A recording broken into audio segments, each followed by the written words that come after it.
welcome everybody. Welcome to the fourth episode of Hook'em Horns Football, and it is the 55th episode for the year. And once again, just like on every night this past week, my co-host, my best friend, Mr. Steve Rodriguez, is in the house. Steve, welcome back. Hey, what's up, Dan? Thanks for having me again. Hey, it seems like every night this week we've been having a show of some type.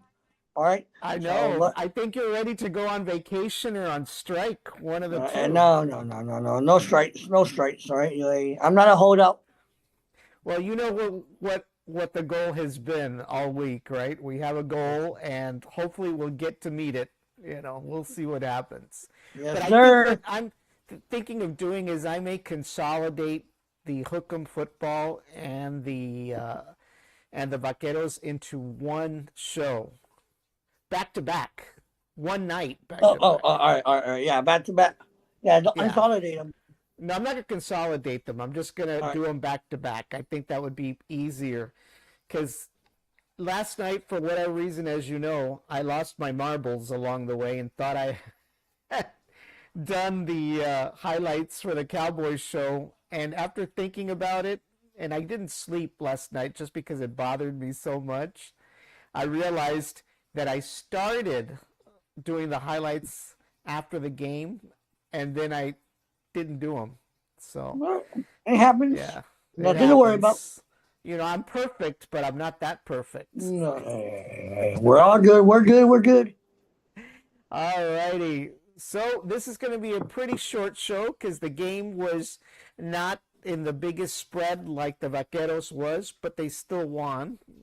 So we'll go ahead and get started real quick because I know you want to spend some quality time with Hash Brown, and I'm pretty sure he wants to too. As a matter of fact, he's right next to me, laying down. Oh, wow. All right, so here we go.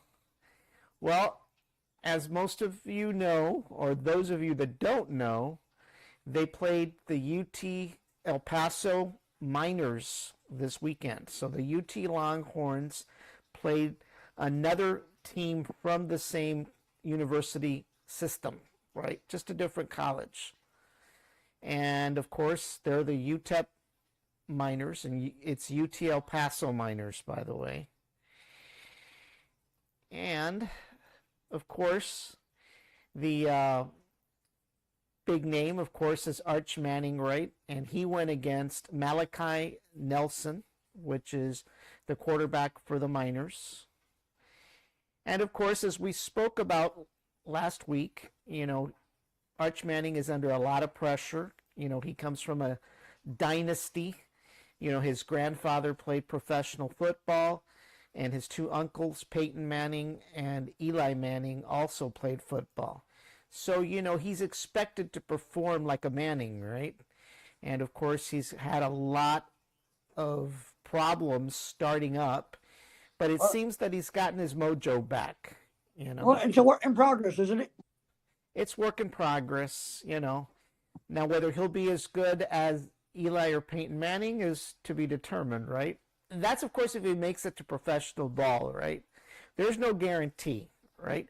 But it does help with the last name like Manning, right?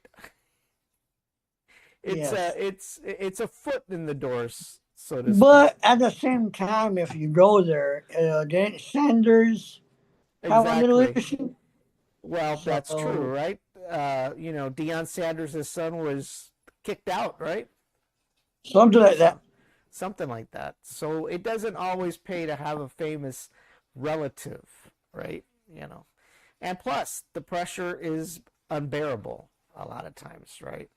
And of course, it doesn't help when your father is in the stands week after week, game after game, right? Even though he didn't play ball, right? But still, the pressure is on for the poor kid. So highlights, and we'll get going. Obviously, they were at 1st and goal, 6 minutes into the first quarter. Arch Manning, unable to find a receiver, decides to rush in for a touchdown. That sets the score 7-0. The only troubling thing as you've seen in this game as well as the last one, is Arch Manning's doing a lot of rushing, which kind of makes you wonder where are your rushers and where are your wide receivers? What are they doing? You know, you can't be the complete offense for the entire season, right? It's not a one-man team. It's not a one-man team, but obviously if he's flexible enough and is willing to do it, great. But there's also risks. I mean, you could get hurt, right? So, you know. So he sets the score 7-0. I need to fasten up these animations. They take too long. And with 4th and 6 and 2 minutes remaining in the second quarter, there was a big spread between the first quarter and the second quarter, and there was not a whole lot of scoring, by the way. So It wasn't until 2 minutes remaining in the second quarter that the Miners attempt a 39-yard field goal, and it is good. That takes the score UT Longhorns 7 and the Miners 3. So that kind of gave them a little bit of hope, right? That they were still in the game, right? You know, going into halftime, that's not a bad place to be, right? You know, unlike 60-0. So it gave El Paso a little bit of hope, you know.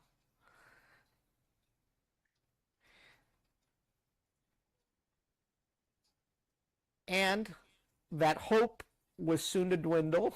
With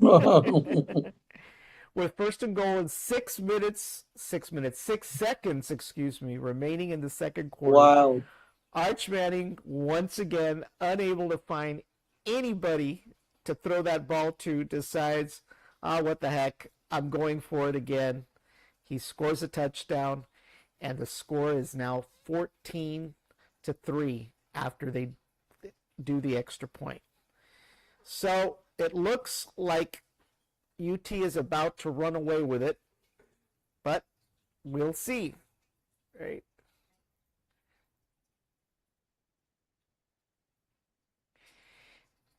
And of course, with 7 minutes left in the third quarter, the Longhorns, after a drive, end up at the 31-yard field goal, and they decide to go for the field goal, and it is good, and that takes the score up 17-3.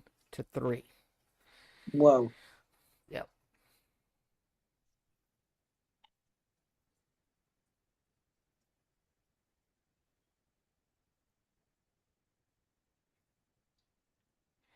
And with less than a minute in the third quarter, the Longhorns attempt a 30-yard field goal, and it is good, and that takes the score up 20-3. I guess the inspirational speech at halftime didn't work. It did not work. The inspirational speech did not work. The extra Wheaties did not work for the Miners.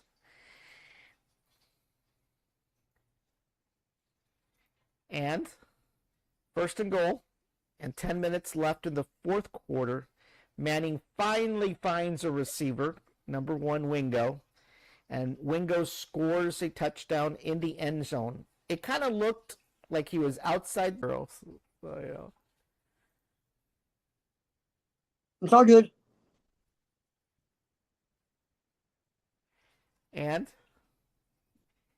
1st and goal, and less than a minute in the fourth quarter, the Miners rush in, handing the ball to their rusher, number 8, Smith, and they do a touchdown.